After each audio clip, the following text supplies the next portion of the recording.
Assalamualaikum warahmatullahi wabarakatuh. Selamat jumpa lagi teman-teman guru. Masihkah teman-teman mengajarkan akuntansi dengan menggunakan media-media semacam ini? Anak-anak harus mengerjakan dengan kertas folio bergaris, dengan tulisan-tulisan yang indah semacam ini. Ini contoh soal persamaan dasar akuntansi. Nah, dengan seperti ini biasanya tulisan cewek ini pakai warna-warni. Kemudian ada juga yang seperti ini kertas kerja dikerjakan dengan kertas folio bergaris. Kita harus meneliti kerjaan anak-anak. Luar biasa, ini benar-benar kalau teman-teman masih menggunakan cara-cara ini benar-benar guru yang luar biasa, guru yang melestarikan cara-cara konvensional, benar-benar pengabdian yang luar biasa. Tapi cara-cara seperti ini sudah saya tinggalkan karena di samping menyita energi saya, di satu sisi anak-anak kurang tertarik mengerjakan soal-soal seperti ini karena ya mereka waktu tersita, kemudian menulis itu juga makan waktu. Jadi saya mencoba mengubahnya dengan pendekatan teknologi. Saya memanfaatkan Excel untuk menyelesaikan soal-soal semacam ini, dan pengantarnya saya gunakan PowerPoint. Baik rekan-rekan guru, coba mari kita saksikan tayangan sederhana media yang sudah saya susun. Jadi saya sebenarnya sudah membuat mulai dari persamaan dasar sama dengan kertas kerja. Ini salah satu contoh kertas kerja untuk akuntansi perusahaan dagang menggunakan dua metode, yaitu metode laba rugi dan metode HPP. Bahkan sampai penyusunan laporan keuangan anak-anak bisa mengerjakannya dengan komputer masing-masing. Kalau misalnya di sekolah anak-anak tidak semuanya ada fasilitas komputer, barangkali aplikasi sederhana ini bisa dimanfaatkan dengan meminjam ruang laboratorium komputer untuk dipakai anak-anak. Baik rekan-rekan guru, saya akan coba demokan salah satu contoh bagaimana menggunakan aplikasi sederhana ini. Ini saya bangun dengan Excel Office 2013. Ini akan lebih enak dipakai untuk Office 2010, 13 atau 16. Saya tidak terlalu menyarankan untuk digunakan di Office di bawah 2010 karena nanti ada beberapa fitur yang tidak bisa bekerja secara maksimal. Oleh sebab itu sebaiknya digunakan di Office 2010 ke atas. Kalau ini dipakai 2007, pertama harus dikonvert dulu menjadi lebih rendah ya versinya. Dan kalau enggak, nanti soal-soal yang saya taruh di posisi seperti ini dia enggak muncul ini kalau di 2007, kecuali dikonvert terlebih dahulu. Baik, kembali ke aplikasi ini. Apa istimewanya aplikasi sederhana ini? Istimewanya adalah satu, kita nggak perlu ngoreksi karena nilainya bisa kita pantau di sini. Yang kedua, anak-anak akan termotivasi karena nilainya dia bisa lihat di sini. Dia jawab benar atau salah dia bisa lihat di sini. Ya, sambil contoh misalnya saya mau mengerjakan soal jurnal penyesuaian untuk poin 1.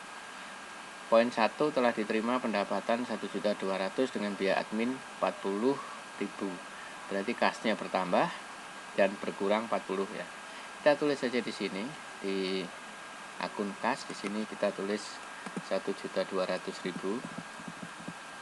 dan di sini 40.000. Kita lihat nilainya naik ya, yang tadi 2 naik. Kemudian pasangannya tadi ada pendapatan otomatis. Di sini ada pendapatan. Nah, ini pendapatan bunga. Pendapatan bunga kita kredit di sini dengan nilai 1.200.000. Ya. Nilainya berubah lagi. Kemudian beban administrasi 40.000.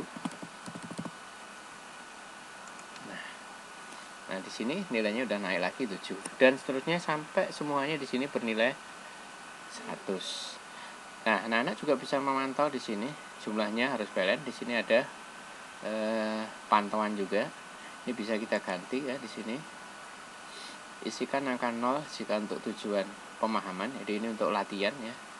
Dan diisi 1 untuk tujuan ujian. Apa bedanya? Kalau ini diisi 1 ya, kalau di situ diisi 1 ya, maka di sini hanya ada periksa lagi gitu aja jika di sini tidak balen. Tapi kalau ada di sini dikasih 0 gitu ya, maka yang muncul di sini adalah jumlah tiap kolom harus balennya akan dipantau semuanya tiap bagian ini.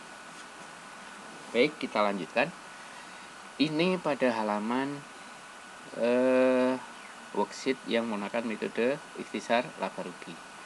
Nilai ini bisa dipantau juga di sheet kalau kita menggunakan metode harga pokok penjualan. Sama nilainya 7 ya. Di sini juga 7. Dan di HPP ada 1 sama. Jadi ketika anak-anak sudah selesai menyelesaikan dengan metode HPP, dengan metode laba rugi, dilanjut dengan HPP. Karena ada sedikit perbedaan antara worksheet dengan pendekatan ikhtisar laba rugi dengan HPP, yaitu pada jurnal penyesuaian. Jurnal penyesuaian harus ditambah dengan membuat jurnal penyesuaian khusus untuk komponen-komponen HPP, di mana nilai komponen HPP yang terdiri dari persediaan awal, pembelian, retur, potongan pembelian, beban angkut pembelian, dan rencana akhir, nilai di kolom penyesuaian ini harus dinolkan kecuali persediaan.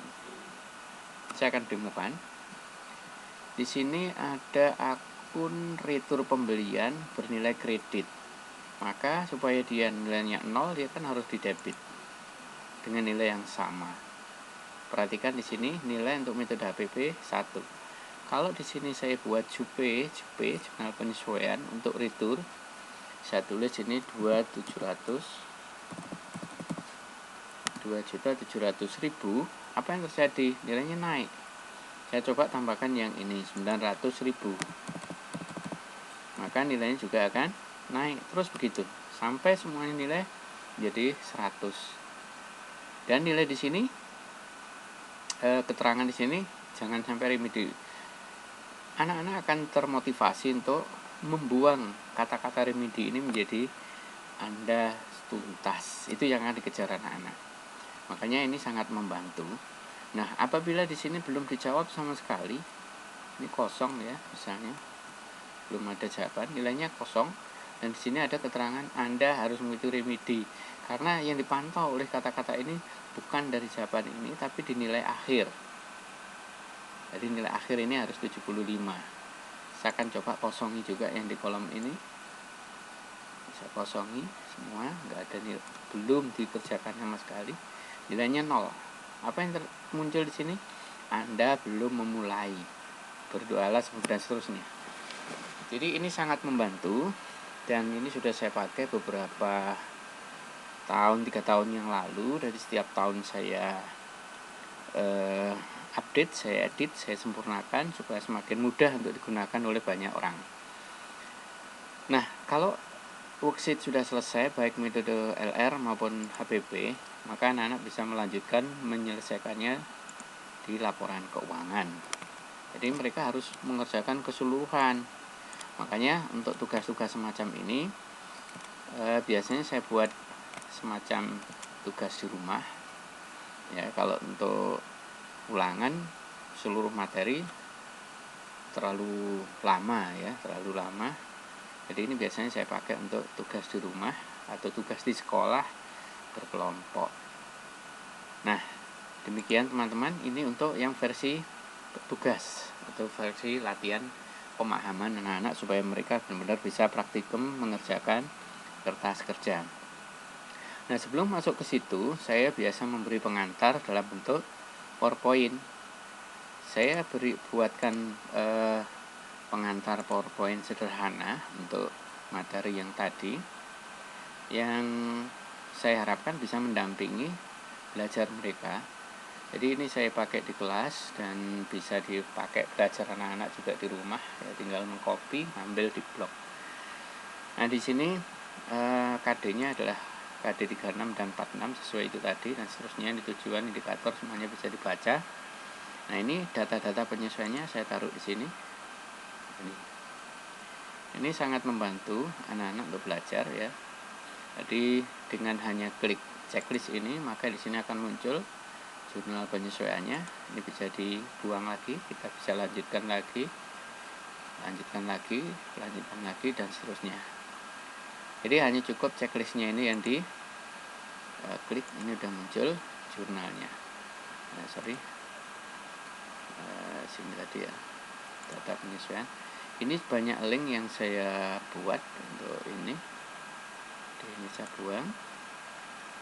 Ini untuk persediaan. Saya buat langsung jurnal penyesuaiannya dengan 2 pendekatan.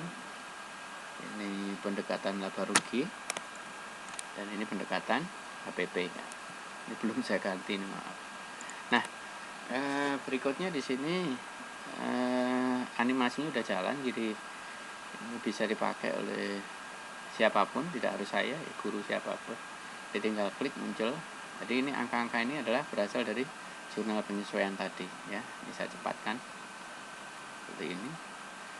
Ini untuk metode yang HPP, sini metode HPP ini juga sama. Saya jelaskan secara detail sehingga anak-anak akan sangat senang untuk menggunakan media ini. Demikian rekan-rekan, bagi rekan-rekan yang tertarik untuk